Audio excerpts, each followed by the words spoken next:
Supreme Court justices questioned the wordings of the anti-terror law that appear to be vague and could be prone to misinterpretation. And one even told government lawyers that a misunderstanding of complex ideologies like communism can lead a person in jail.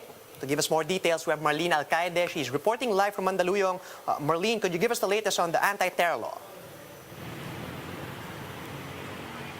Charles, the 8th day of oral arguments on the controversial anti-terror law will be held this afternoon.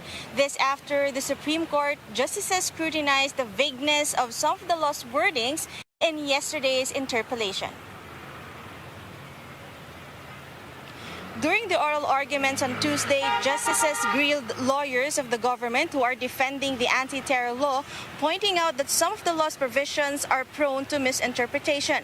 The justices also continued questioning the red tagging perpetrated by the country's anti-insurgency task force. For one, Associate Justice Amy Lazaro Javier asked Assistant Solicitor General Marisa Halandines what evidence the NTF-ELCAC has to prove that groups like the Gabriela and Kabataan party lists are fronts of the CPP-NPA.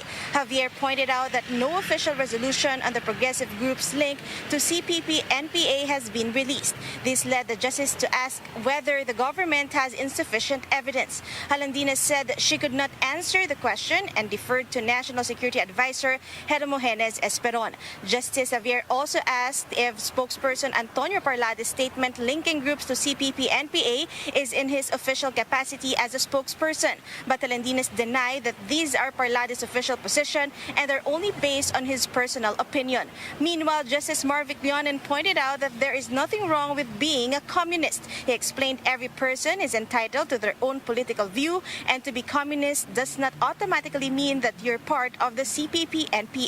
To be communist, Leonen said, means you believe in the writings of Karl Marx and the Communist Manifesto. He even asked ASG Halandines if she has experienced being in prison. Leonen explains feeling helpless inside the prison has a great emotional impact on a person, especially if the accusation was based on mere suspicion.